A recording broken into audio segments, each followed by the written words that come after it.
Harry MacLean had a successful career as a lawyer before turning to writing. He graduated from Lawrence University with a degree in psychology. He then attended the University of Denver College of Law, from which he graduated magna cum laude in '67. He went to work as a trial attorney for the Securities and Exchange Commission in Washington, D.C. He returned to private practice in Denver and accepted an adjunct professor position at the DU College of Law. He was appointed magistrate in the Denver Juvenile Court, where he served for 2 years, before becoming first assistant attorney general for the Colorado Department of Law. From there, he went to Washington, D.C. as the general counsel of the Peace Corps in the Carter administration.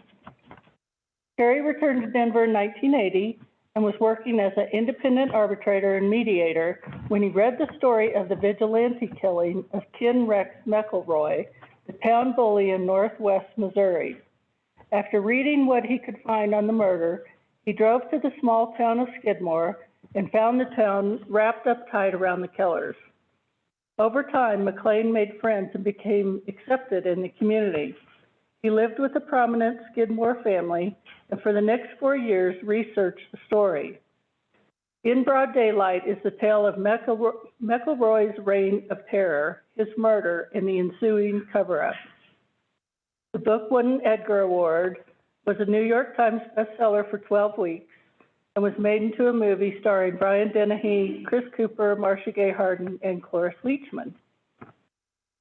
Once Upon a Time is the story of Eileen Franklin, a California housewife who claimed to recover a repressed memory of her father murdering her playmate 20 years earlier. Based solely on this memory, George Franklin was tried and convicted of the murder. The book chronicles the trial and the story of the highly dysfunctional Franklin family as it played out in court. It also explores the intersection of psychology and the law and the use of repressed memories as evidence in criminal cases. Once Upon a Time was selected as a notable book of the year by the New York Times. It was also the basis for a Showtime series called Buried, which went up a year ago, in which Harry is the primary narrator. Harry has long been interested in the state of Mississippi as the supposed unrepentant heart of the Old South. When James Ford Seal was arrested in January 2007 for his role in the kidnapping and murder of 2 Black youths in 1964, he decided to tell the story of the trial and explore the landscape of modern Mississippi. The result was The Past is Never Dead. This was on the short list for the William Soroyan International Prize for Writing by Stanford University.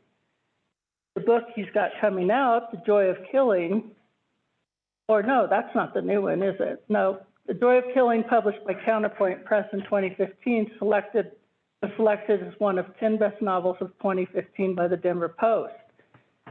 What he's working on now, Starkweather, The Untold Story, is due out in the fall of 2023. We welcome Harry MacLean. Good evening. Any true crime buffs out there? Any true crime writers? Anybody who wants to write true crime? True crime is hot these days, isn't it? Yeah. It comes and goes, believe me. When In Broad Daylight came out, true crime was hot. The tattered cover, when it was still down in Cherry Creek, had a half a wall on the second story. Probably 50, 75 true crime books. 10 years later, you found 2 little shelves down there hidden away on the first floor. So it's real topical. I don't know what makes it come and go. It's not the nature of the crimes or anything. I think maybe it's just there's a new crowd every generation, and they get into it, and then they get enough of it, they get sick of it, and they go off and read literary fiction or something. So what is true crime? You think it's pretty obvious, right? But I've had people come up and say, "What do you write?" And I say, "True crime," and then it goes on. And so I like mystery books too. And so I said, and then they say, so somebody actually died? It was an actual murder you're talking about? A real murder in your book? I go, yeah, that's what true crime is. So I figured out there's pretty much two things that you need for a true crime book. One is it has to be true. That sounds like a simple statement, but if you really want to get into it, it's quite complicated. What is a fact? What is the truth of a murder? Somebody died. There's some facts you can get. Somebody died, somebody was shot, somebody got arrested, and so forth. There's other than those basic facts, there's all sorts of space in there about what's true and what's not true. And the second thing is that you need a murder. There are some true crime books about heists and so forth, but they don't make it. Somebody's got to die. The more that die isn't necessarily the key, as long as that murder's got the elements about it which make a true crime book. And it can be current, contemporary, or it can be 150 years old if you can find a new angle on it, some way to tell. The contemporary ones are hotter in a way because they're fresh. They're also like the one going on, I think it's in Alabama with the Murdaugh trial, the family that was 7 generations in a law firm, and the senior partner ended up, or he's charged with killing his maid and his wife and his kid and so forth. It's a great yarn. I mean, it's got everything you want for a true crime story. It's got place, it's got history, it's got characters, it's got several murders in it. It's got the family, dysfunctional family, wealth, money, all that sort of stuff. But it's going to be completely descended upon. You and true crime writers and TV stories are all going to be there trying to talk to the same people you are. And you have to be aggressive and obnoxious, neither of which I am, in order to survive and get the story. It's just tougher.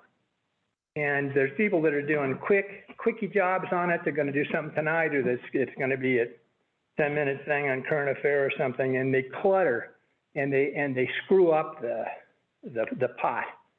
They mislead people.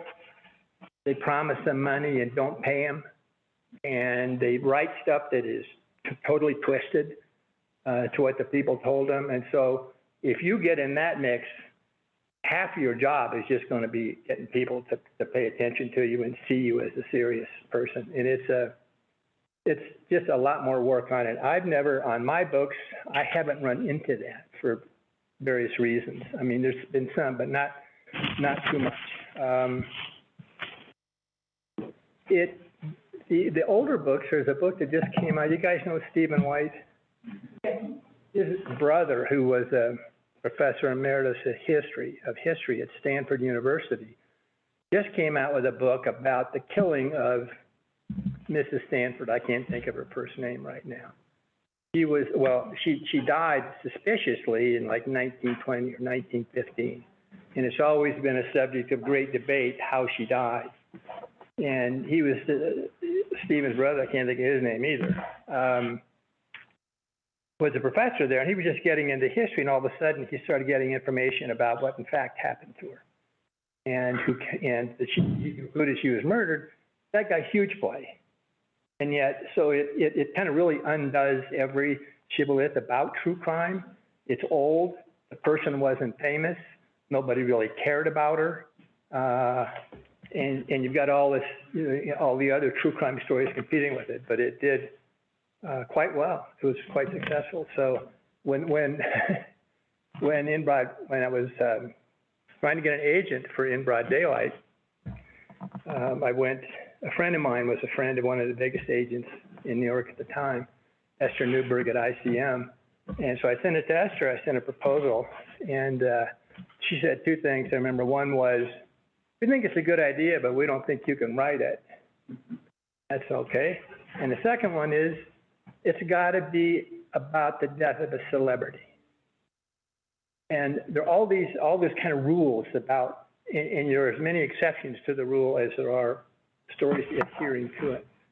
So what makes a good true crime story? That I asked Lori what I should talk about. She said, why don't you focus a little bit on what story is drawing you and why it's drawing you. And really, in a sense, a true crime story, good true crime story, depends on the author. It's what you see, what you bring to it. And here's my proof of that. In Cold Blood kicked off the true crime thing. True crime had been around always, but it kicked off the most recent storm of true crime. Came out in '59. And it was called a nonfiction novel, and kind of kicked off that whole idea that you could tell a true story in novelistic fashion with novelistic themes and techniques and so forth, which is what Truman did. But it's a nothing story. It was a nothing story. Two prisoners got out of jail, went to a farm in Kansas, went inside, murdered the people there, didn't find any money, and left. You know how utterly common that is, even in 1958. It's nothing. What's all that about? You know, nothing sexy about it. No money, no jewels, no airplanes, no naked girls, and nothing. And yet, it was what he brought to it. There's no better example of what I'm trying to say. Was what he saw in the place, what he saw in the people, and he kind of got in. It was the first true crime book that went back and looked at the history of the people. Remember when they're talking about Perry Smith and Richard Hickok, and he goes back and talks to their dad? That was never done in true crime books before that. He actually went back and looked at the personal history of the people. And that started that whole story, then every true crime, you have to do that now. And it's only logical. But he did that to build up the tension about how it all came about and their relationship and so forth. So that's my favorite story about it. You know, somebody else who went there never would have written that book. The other distinction in true crime books that I make is 70% of them are journalists writing a 300-page newspaper article. You know, if you're interested in the facts of a case, you read it.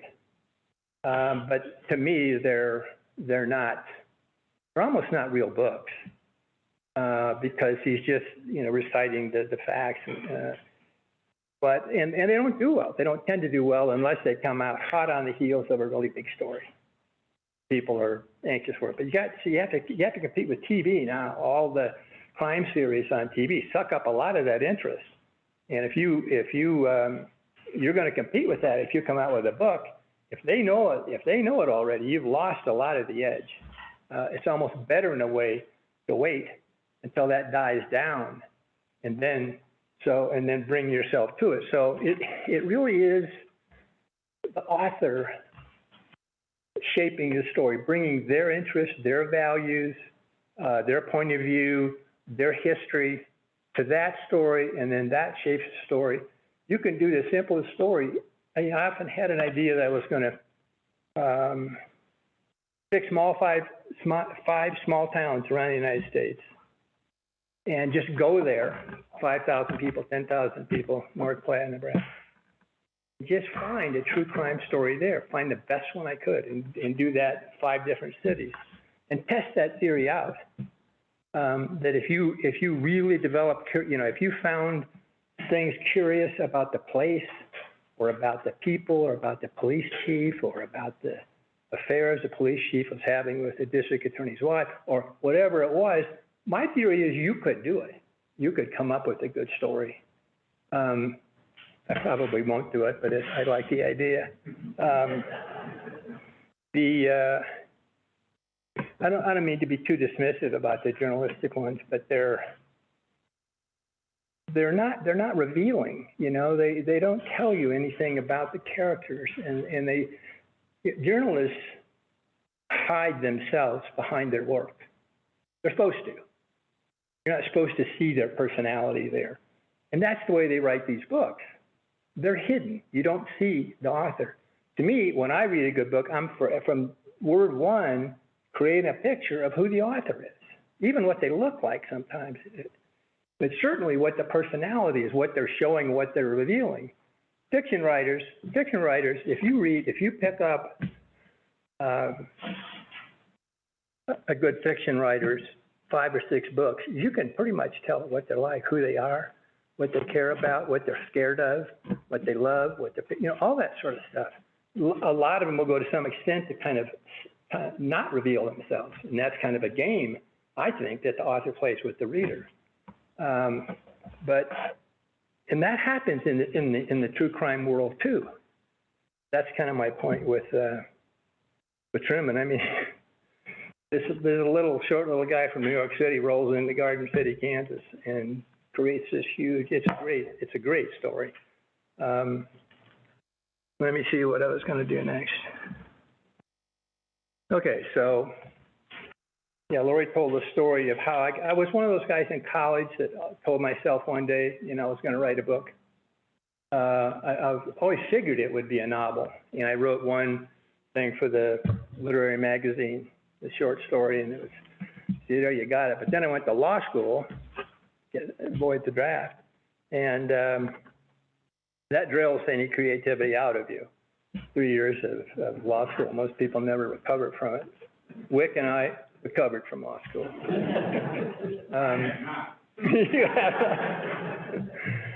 Well, when Julia says you're arguing with me again like a lawyer, then I guess I haven't recovered either, But so I got into that, did 10 or 12 years, but in the back of my mind is always this idea that I'm going to write a book. And In Cold Blood came out, I said, that's it. That's what I'm going to do. I'm not I don't think I can handle a novel, and I don't want to do a historical book. That's what I'm going to do. Now, where's the story? And I come back from D.C., and one day, as Lori said, there's this Newsweek article that says, vigilante killing in a small town in Missouri, and it's got a picture of this really, I don't want to say evil, but powerful-looking, dark male staring right into the camera. He's got this little 2-year-old girl in his arms like that. And the story is the town shot him to death. And about a week earlier in the town, it was portrayed as a vigilante killing, and that the town was now covering up for the killers, that they were knowing who they were, and they were inhibiting any prosecution. So, that's my story, I grew up in Lincoln, Nebraska, not 70 miles from this little town. I know small towns. I know the law. I mean, I can go in and figure out what the legal stuff is. It's just sitting there waiting for me. And I said, yeah, but those people in that town are going to be not happy to see you. They've had all these FBI investigators, private detectives, cops of all shades in that town trying to bust those farmers. And they're not going to be that happy. So how are you going to do it? Oh, okay, I'll wait and see how it develops then.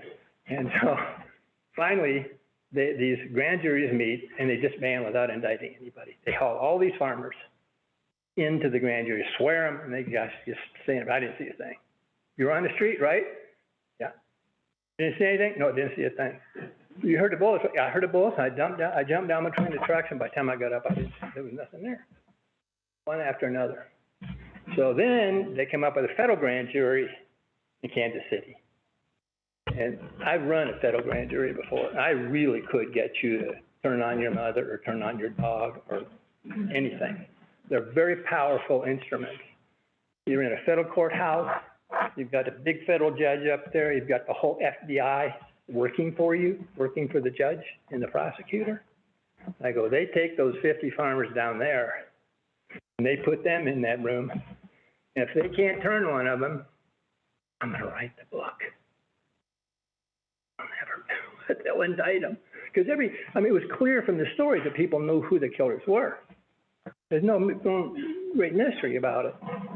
So about 3 months later, flipping through the paper, there's a little thing like this: federal grand jury in Kansas City disbands, no indictment. It's like,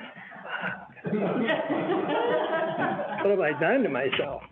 So it got, and this is a real odd motivation for undertaking a thing like this, but what actually got me to get in my car and drive across Nebraska and across Missouri into in the Skidmore was, it became myself loathing over not having the guts to do it got more intense than my fear of going there and failing. Which of these two negative versions is the worst or the least harmful? The least harmful, the least threatening, the least fearful was to drive across there and fail and not having the guts to do it.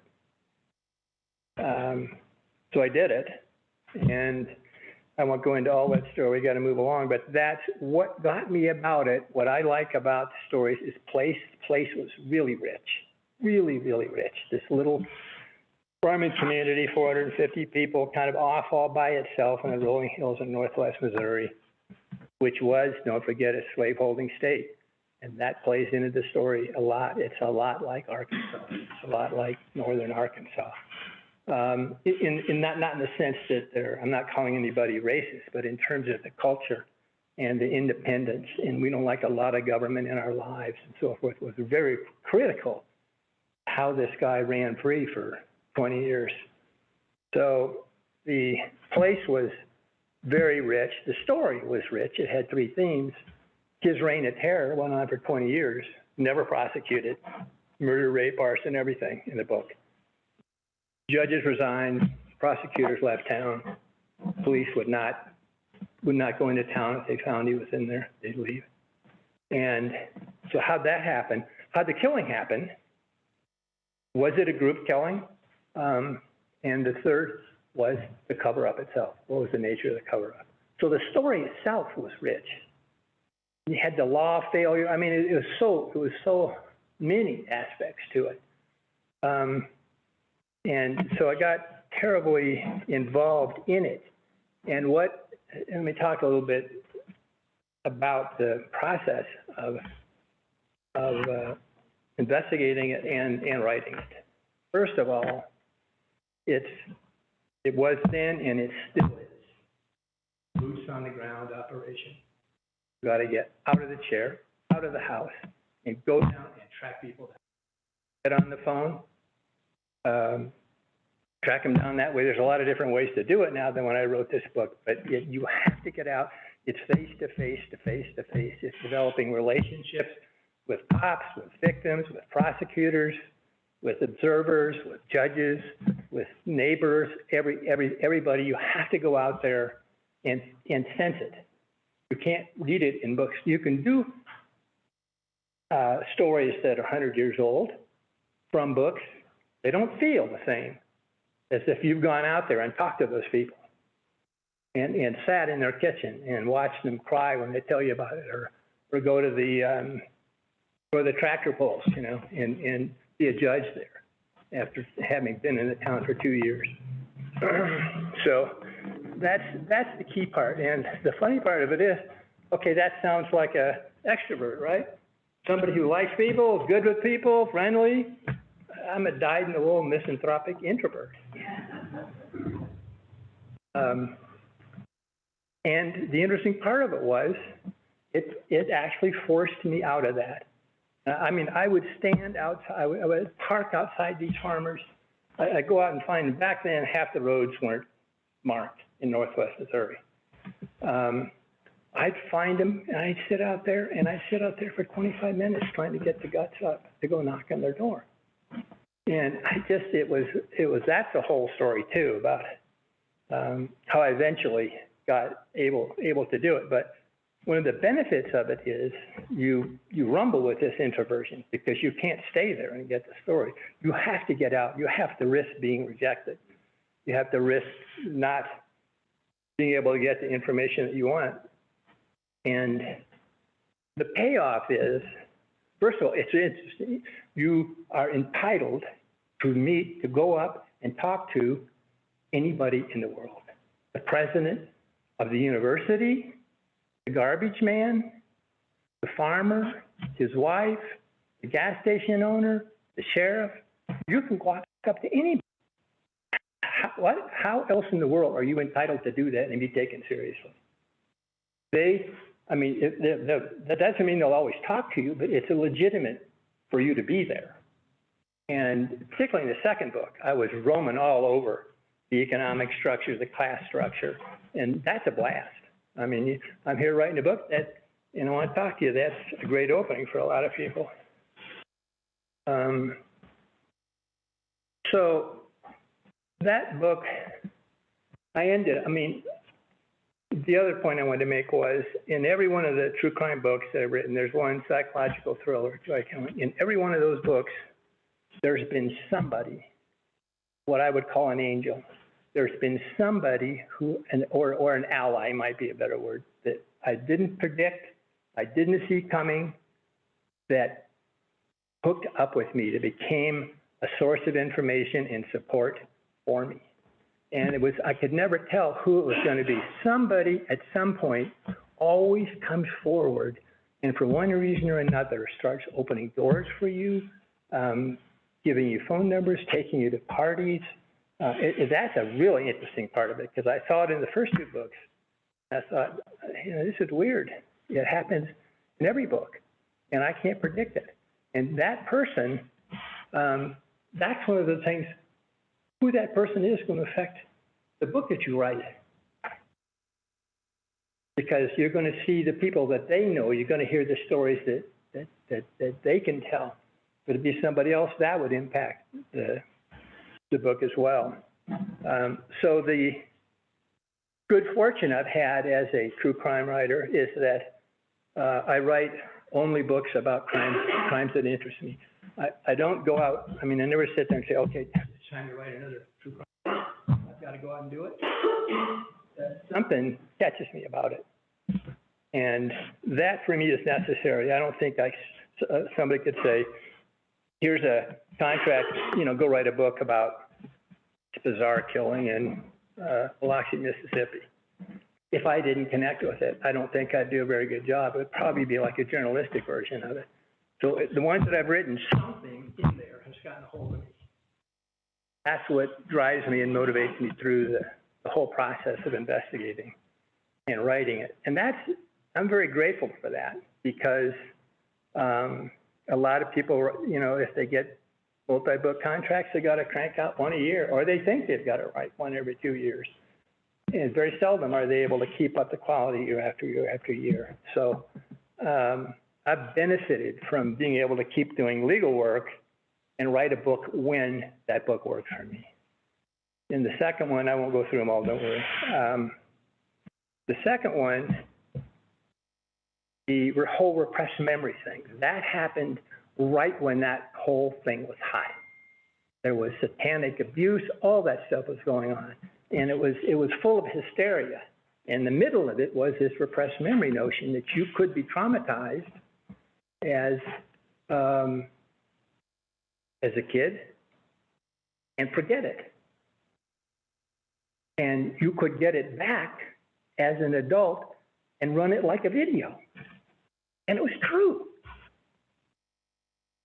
And in the case that we talked about with this 28-year-old housewife recovering the memory of her father murdering her playmate when they were 7 years old, the girl was murdered. They found her body. They never suspected her father, and they never solved it for 20 years.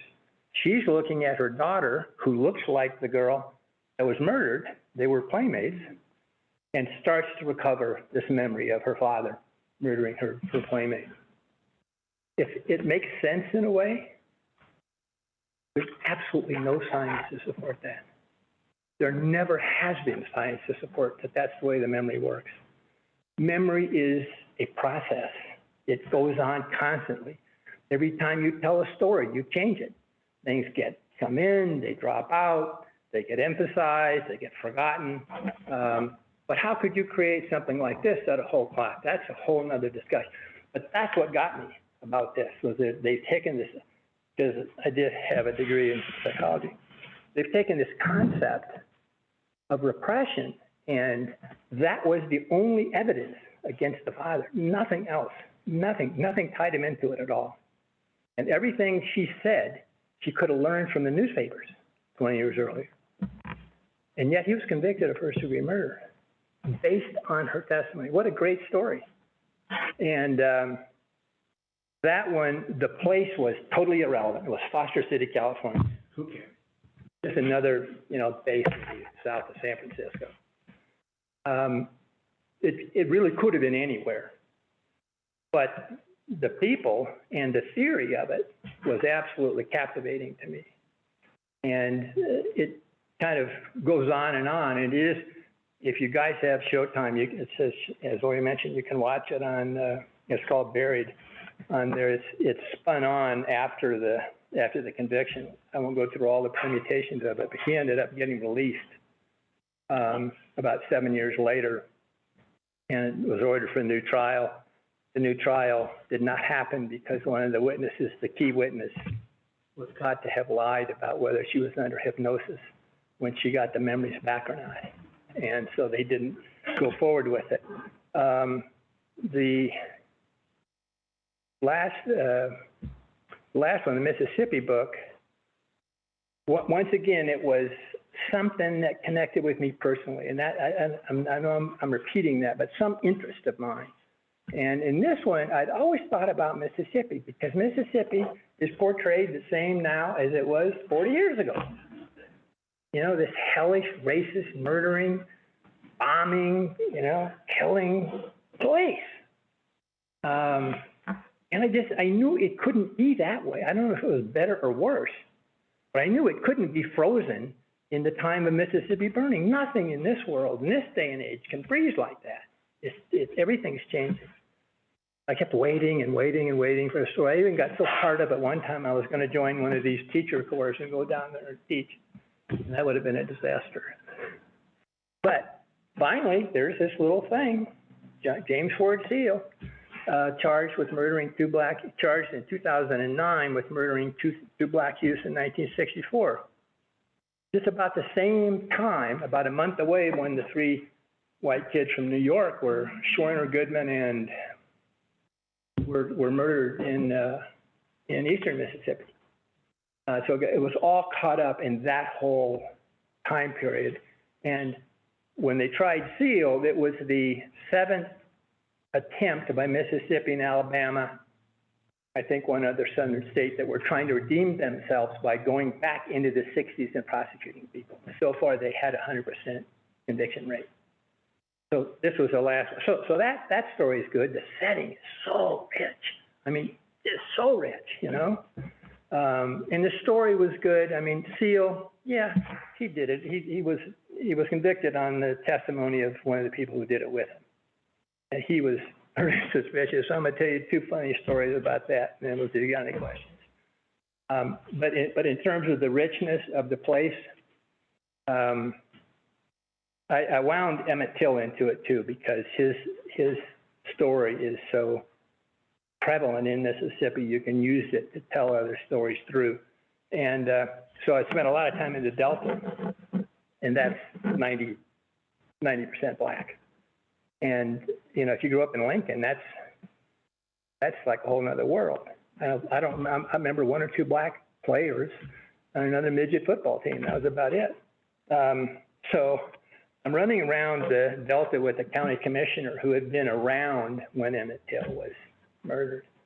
And we were going somewhere. I don't remember where. He said, I gotta go talk to one of my constituents over here. It'll be about 20 minutes out of our way, but then we'll get back to where we're going. So just come along with me. So we went way deep into it. I mean, talking about no road signs, nothing, man. I mean, it was just way, way, way, way out there, just flat. And we pull into this little drive, and there's this little house there, and he says, you just stay here. I just got to go in and give her some papers, get her to sign something, I said, okay. So sitting out there, and it's Mississippi and the Delta in August or something, so I sit there for about 10 minutes, getting hotter than hell in the car, and I get out of the car, and I just kind of stand up and look in the door, and there's this little black girl, about this big, standing with her face right up to the screen like that. She turns it, Mommy, there's a white man in our yard. And there were so many things like that in Mississippi. Race is so incredibly different down there. Scarier in some ways, and it's just different. And so those are the payoffs of writing true crime. In every book, there have been really rich, exciting moments like that, either when you connect with the person or you have a moment where something just clears up for you and you see how to write it. You get this kind of like vision. Oh, I see. This is how the pieces go. Or somebody calls you up or says, here, you want all these files? I got a whole boatload of files for you. If you ever see paper in a true crime thing, take it. Take it. It's always got phone numbers and stuff in it, and people's names and dates and all that stuff that you need. In the McElroy case, there was his lawyer. He had gone to trial a bunch of times, and the people in town knew that he always got acquitted, but they couldn't prove it. So I said, one of the things I said to them was, well, you guys know this, but you can't prove it. I can prove it. I'm a lawyer. I'll get into it. This is one of the ways I try to get him to talk to me. I can prove that you guys were, left out in the cold for all these years, that the legal system didn't work for you. And but I didn't have the specifics on all these cases. They were all over Northwest Missouri, and the judges weren't giving them to me because they were going to look bad. They kept letting him out of bond. They kept reducing his bond. He goes out and kills somebody and all this sort of stuff. Every one of them was just scared to death of him, as were the prosecutors. And so I called up his lawyer one day. McElroy's dead by this time. And he had a lawyer that all the people in town think was a slimy Kansas City lawyer. And he was in a way. But he's a great character, too. That's another thing, great, rich character. And he said, well, I'm not gonna talk to you. I've talked to all these people. I want you to pay me some money. These are $1,000. I said, well, I got a contract with HarperCollins on this book. I'm gonna write it. He said, come on down here. Going down to see him. He talks to me for about 10 minutes, and he's sizing me up. And it only took him about 15 minutes. He calls his secretary and he says, Mary Ruth, it's amazing, I can remember her name. Mary Ruth, set up Harry in that office over there, put the copy machine in there, and take all McElroy's files and stack them up on a table. I mean, that was like 3 years worth of work, what he just gave me. And you never know when that's coming. It happens in every book. Somebody does that, the angel or somebody else, just spills everything. I could tell you more stories like that. You never know who's going to talk and who's not going to talk. People who have no reason not to talk, well, I'm not talking to you, man, People who have every reason not to talk, oh, yeah, I talked to them, oh, you want to see some pictures? You want to see my notebook? You want to see my diary? I mean, it's a real mistake to predict. You have to talk to everybody. So that's, my last one is Charlie Starkweather. You guys never heard that name? He was the beginning of the mass murder in the TBH, 1958, Lincoln, Nebraska, my hometown. I lived there. I knew people that he murdered. And he went on a murder spree. He was 19 with Carol Fugate, who was 14 at the time. Murder spree through Nebraska, Wyoming, eventually captured in Wyoming. January 1958. He's tried and convicted. He admits, he confesses to 10 of them in the beginning, and then he changes his mind and blames Carol for him. But in the beginning, he confesses to them all. He's executed 12 months after he's convicted. She's tried, she's 14. She's tried in adult court. They won't try her. They kick her out of juvenile court. She's convicted of felony murder, which means she didn't actually kill somebody, but she committed a crime in the process of which somebody died. And so they sentenced her to life in prison.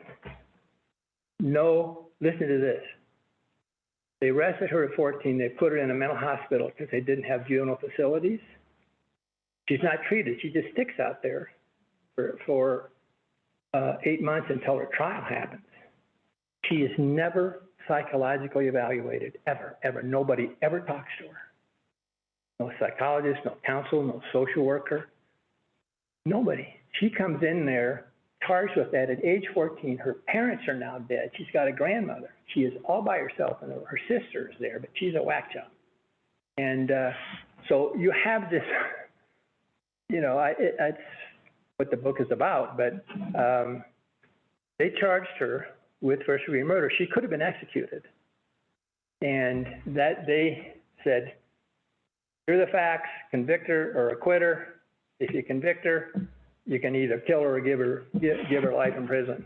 Go in the room, figure out what you want to do. Same time, guilt and punishment. Now, of course, they have whole mitigation trials. They can go on for weeks. Psychologists, social workers, you know, yes, die, no, you know, rough childhood, all that stuff goes on. And they're tested. Are they PTSD, you know, schizophrenia, anything that might reduce their accountability for a murder charge? Nothing. It's hard to believe it, really. And they convicted her of first-degree murder and sentenced her to life in prison. She really never was in jeopardy. They weren't going to kill a 14-year-old girl. But that town is convinced, and is convinced to this day, that she was a part of the murder, that she actually murdered people. They almost hate her more than they do Charlie Starkweather. And that was one of the interesting things for me to try and figure out. Why are they, to this day, she came up for a pardon. Okay, so why did I knew this story, as I said, and I kept kind of bouncing up against it over the years. 2 or 3 movies about it, 8 or 9 books. Bruce Springsteen, one of his best albums is called Nebraska, and he writes a song about called Nebraska, and it's through Charlie Starkweather's eyes, and Carol Fugate sitting on his lap in the electric chair. It's a great song. So it is a part of the American criminal mythology. And so why finally now? Well, she comes up for a pardon in, when was that? 2019, yeah. And I kind of watched it, and they turned it down. And she didn't show up for it. She's not in very good shape. She's still alive. I met her. I'm sitting there looking at it, you know, nobody has ever really looked at her guilt or innocence. She was convicted of this felony murder thing. Everybody thinks she's guilty. Every cop, every cab driver, every housewife, every whatever in Lincoln says she's a murderer. She's as bad as Charlie. Yeah. You think she should have been executed? Yeah. The victim's parents, 1-to-1. She should have gone just like Charlie went, you know. And it'd be on his lap. She had to go. And so I sat there and I looked at that and said, maybe we should really take a hard, cold look at her guilt or innocence. It's never really been done. So that hooked me into it right there. And I knew the problem I was going to have going back in my hometown and re-experiencing my childhood. My older brother went to school with Charlie. We all went to the same places, roller skating rinks, restaurants, hung out. I didn't know him, my older brother did. But all over town, I kept crossing his path. It was an interesting, tough experience. So that book had place, but it had place because it was my place. It was like a double whammy, you know. I had to figure out how to get people. I'm gonna force feed you Nebraska. I know you guys drove out here from New Jersey and you drove across Nebraska, and all you can say is, "Oh goddamn, I've never seen anything in my life." Okay, I'm taking you guys, and I'm going to show you some shit in this state. There's a difference that you don't know that makes it interesting. I put that in my proposal, so I had a right to do it. But the town itself, it was seen through my eyes, not somebody who rolled into, like I did, Missouri. So that changes the place thing altogether. And I write an epilogue in which I try and explain that to the reader, what the impact of that was. That book is due out. We're editing, all the other people that are editing. I'm in the process of that too. Yeah, it's going pretty well. He didn't like the title. He says, I gave him the manuscript and I had some title like Love Unto Death, because my theory was that Charlie and Carol really were in love, and it ended up in all this terrible murder. I mean, it wasn't the best title. He says, first thing he says is, I hate that title. Okay.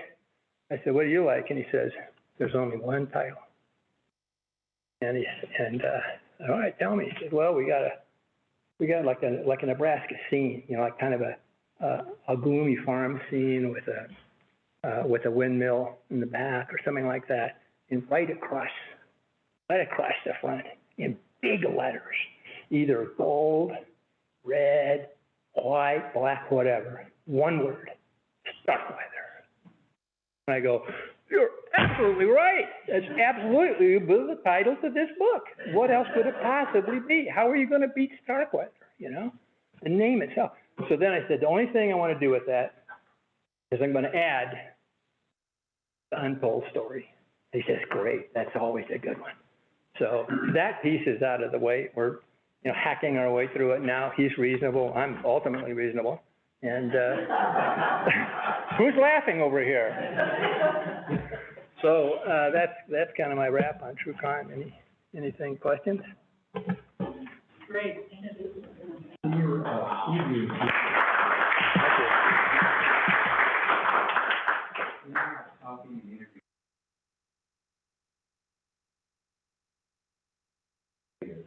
It all depends on my vision of their hostility. When I was in Missouri and in Skidmore, I went hands free like this. I had a notebook in my back pocket. I'm just trying to put him at ease. And I also was nervous about what might happen. I had guns pulled on me. I got bit by dogs, tires slashed, all sorts of stuff. So things could go bad, but it was more just kind of like, let's just talk. And then when I would, interviewing people is very manipulative. Anybody who tells you it's not is either stupid or lying. It's very manipulative. You're trying to get them to forget the reasons why they don't want to talk to you, right? So you do a lot of things to make that. One is, that's really interesting. Really? I've never heard that before. I mean, that's incredible that you would remember that sort of detail, you know, just, and on they go then all of a sudden, you know. And as it went on, I'd say, hey, you know, I got a really bad memory. Do you mind if I make some notes here? Boy, this time they're cooking, right? I don't know, you know, whatever you want, you know, so, like this. And then when it got to the next stage, I would pull out a recorder. I'd say, you know, what you're saying is so interesting, but I'm losing my focus because I have to write it down. I really want to hear what you had to say. Do you mind if I, you know, so if things went well, I would get a tape and then I'd stay up all night transcribing it. One night I was in a bar, and I was about 3 years into it at this point. And somebody came up, and we all knew who the killers were. They weren't talking to me, of course, and their friends weren't talking to me. But we're in the bar, and the mayor says, let's go over here. And they're sitting in a table over here. Both killers and about 3 or 4 of their friends are in a booth. And the mayor's drunk. And he said, let's go over and sit at Joey's guys. I don't think that's a good idea, you know. He said, oh, come on over here. They're good old boys. I don't know anything like that. So I go, I can't offend him. So we go over there, and he says, you guys know Harry, don't you? Yeah. They didn't really pay any attention to me. They were into their conversations and drinking and so forth.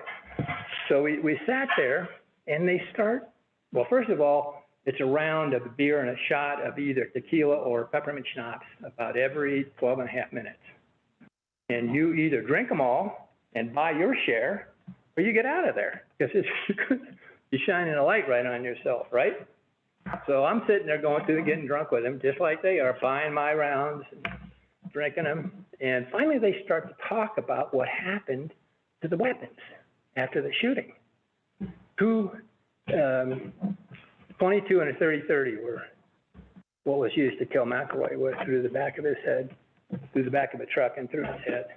And nobody's ever found the weapons. There's been no forensics done. I mean, they did find bullets and so forth, but without the weapons. So they start telling me how they start talking. Oh, you were there, right? Remember we went out to this ranch and we had them both there, and somebody else say, yeah, somebody got a blowtorch and we got the barrels up, and then we knocked the stocks off and threw them and burned them and so forth. I'm going, you know, one of these seconds, one's gonna look at me and realize I'm there. It's gonna go real bad, you know?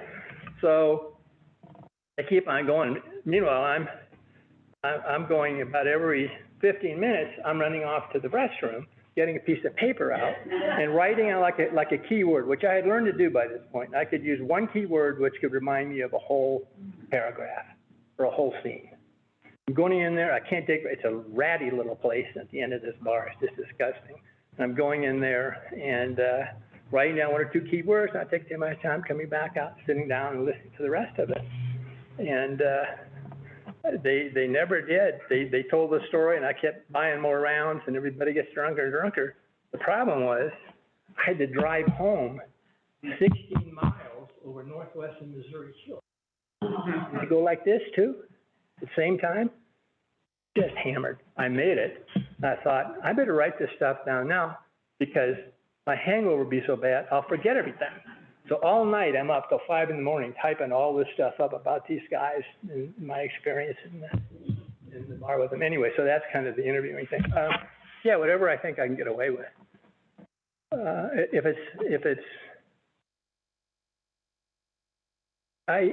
it's somebody that's important to the story, you end up developing a relationship with them. You don't just go talk to them once.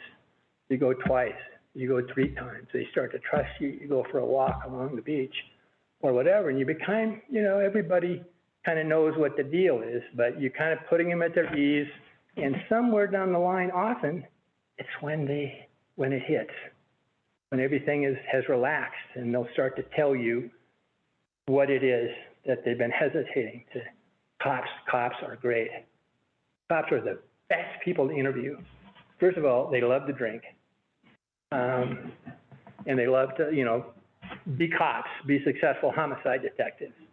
And they're kind of like trial lawyers. They all think they're like one of the best out there.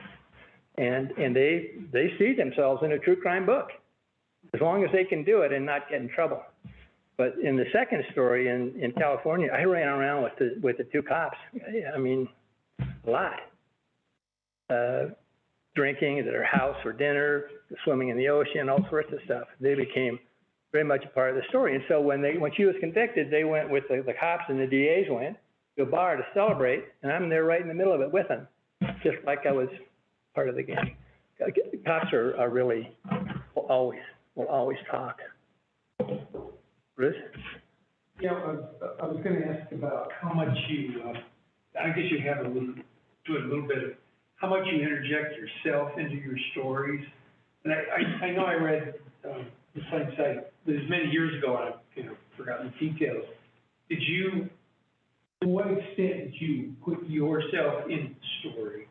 It sounded like the Starkweather, you did a fair amount of that, but is that the case of all your books, or? You mean talking in the Just first? talk about interjecting yourself. Yeah.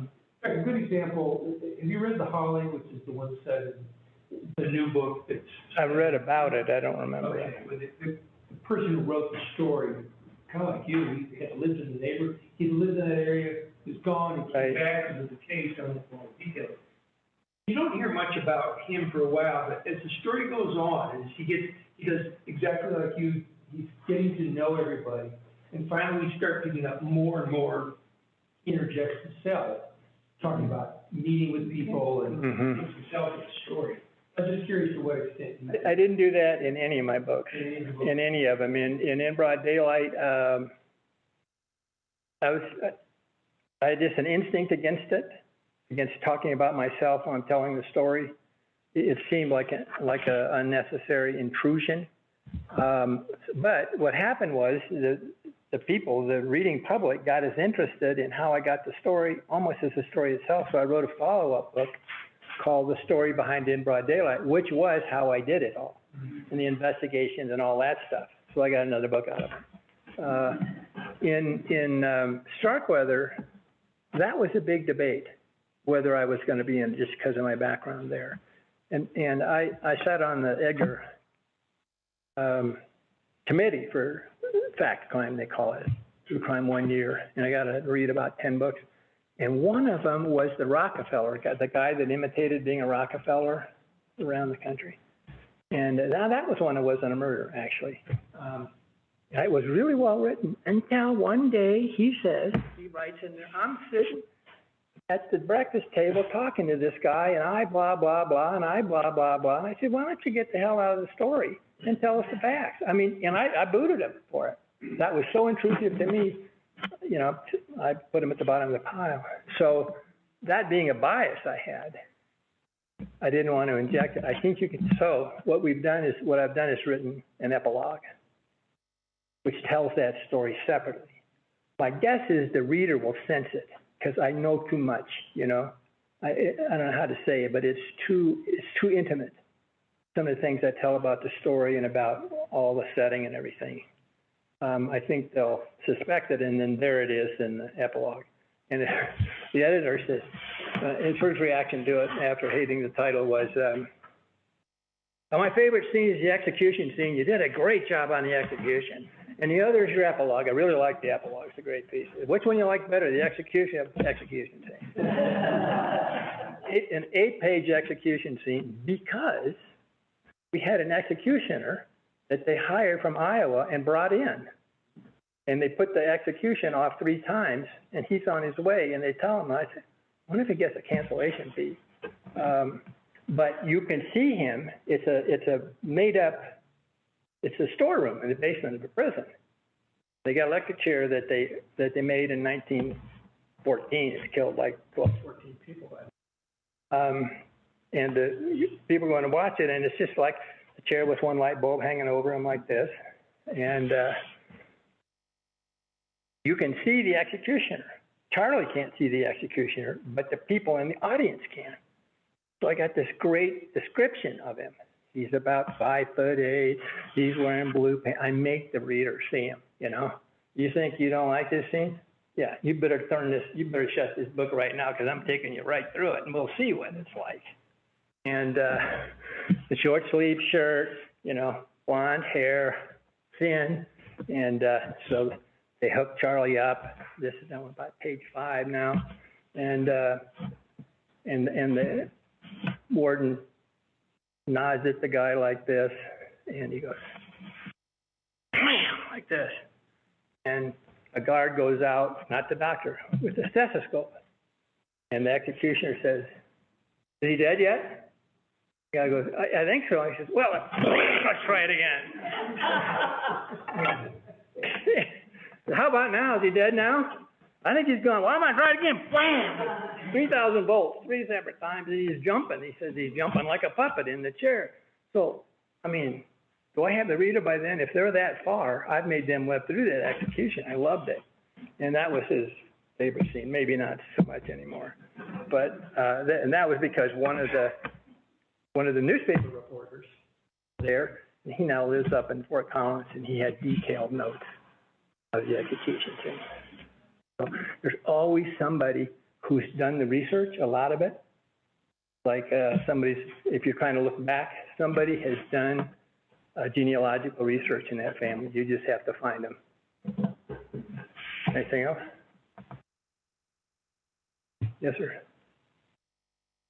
There's a series that I stumbled across on one of those cable called Murder in the Heartland. Yeah. It's all small to medium.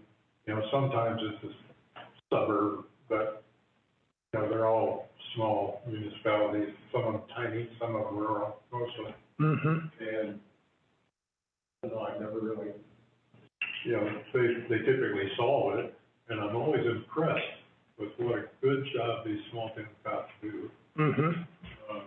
But I just wonder if that might be source material for some true crimes. You know, because most of the crimes, of course, took place several years ago, and then the series has been on for at least 2 or 3 years. So there's that time separation you're talking about. So. Well, I mean, it's, you know, theory behind that is the same as the theory behind the Starkweather book. I mean, the setting being so critical because you see it, it's a safe place. You see Lincoln, Nebraska in 1958, it's ultimately safe, you know, and you see these little towns in Iowa now.